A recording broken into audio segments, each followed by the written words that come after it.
What's going on, guys? Welcome back to the channel. In today's video, going to be going over the trades we end up taking today inside the Discord, as well as the game plan going into tomorrow. So, last 2 days, market has been ripping face. We've pretty much been going vertical, and this is what we looked like on the call side going into today. Obviously, with that big gap up yesterday, and we ended up continuing higher off of open today.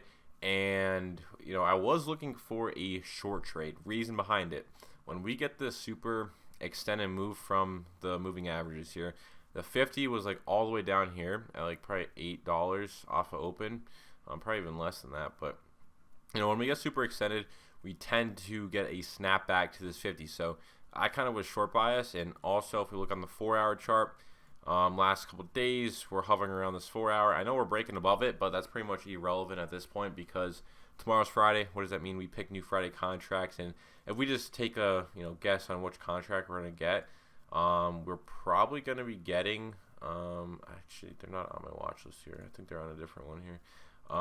Like, let's just say it's the 680s. 4-hour 50, we're right at it. Sloped down super hard. 685s, similar look. Sloped down super hard on the 685 for the 685s and the 680s. So pretty much similar look across the board. Given that, most likely we will see a drop, in my opinion. We'll have to see what CPI does tomorrow. Hopefully it doesn't drop us too much, so then we can actually catch the move lower.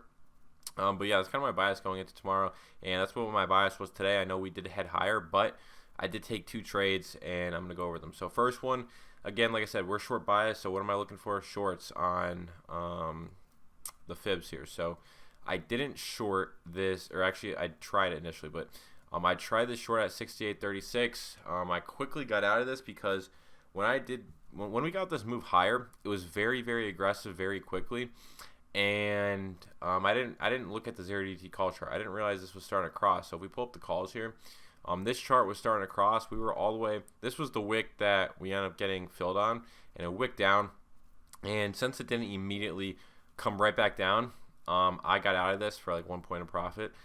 Because this was looking up to setting up to cross, and we got a big move out of it. 50 didn't turn though until like all the way up here, probably around like $3 a contract. So chasing this, wasn't really something I wanted to do anyway. So this wasn't really a cross you could have played. And then I did take another short, and this was off of the SPY fib. I went with SPY because on ES there's not a fib higher until like the 65, 69, 65. So I ended up taking my first ever SPY short here on the fibs here. So I ended up shorting this. I ended up shorting the 78.6 fib here, 679.9, and we actually did. I mean, it gave a solid move initially. Wasn't anything crazy. It was like 15 points on ES. I ended up taking ES at NQ. I alerted ES, but then I said I was in NQ in the chat. But yeah, NQ gave like 120 points, which, I mean, if you wanted to trim, you could have. And ES gave like 15 points. So actually, I think it was probably like 18 points. So it did give like a solid rejection. Not really up to my standards though. Like 25 points is usually what I'm shooting for. But I did tell the Discord, if you want to play it safe, you could trim, because this is where we end up dipping to 0DT 50. Once we hit this 50 down here, that's the spot we could bounce from. And even though it did bounce, I mean, I was not really expecting it to. I mean, we end up losing the 50 here. 50 was just vertical the whole time, so unfortunately it did rip up into the end of the day, and I'm getting break even on this. I think NQ ended up getting some profit because NQ was a lot weaker. But yeah, those were the trades we ended up taking. That was like the reason for them. But yeah, going into tomorrow, I do favor down just because higher time frames. We're at massive spots, 4-hour 50. Again, we're going to see how we open up with CPI. If we open up very green tomorrow, then that'll probably negate the short for the time being. Like if we gap up a load, I do want to take a swing short if we do open green tomorrow.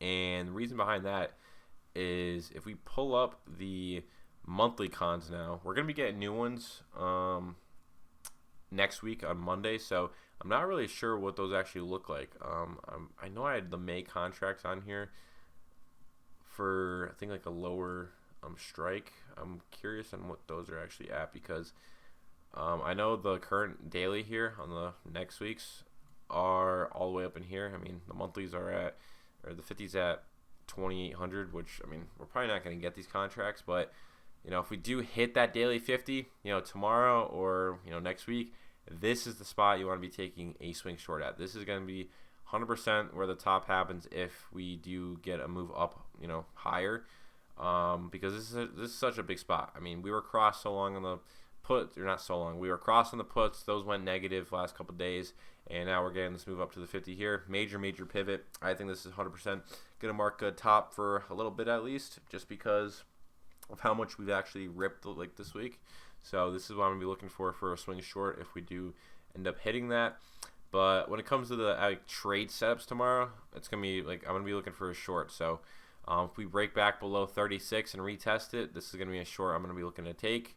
And yeah, ride it all the way down to 67.34 for final take profit, or we get a 0 DT put cross. Those are pretty much the only trade opportunities I'm looking for tomorrow because of you know, where we're at on the higher time frame. So that's the game plan for tomorrow. If you guys enjoyed, drop a sub, join the Corey if you want to learn. I'm out. Peace.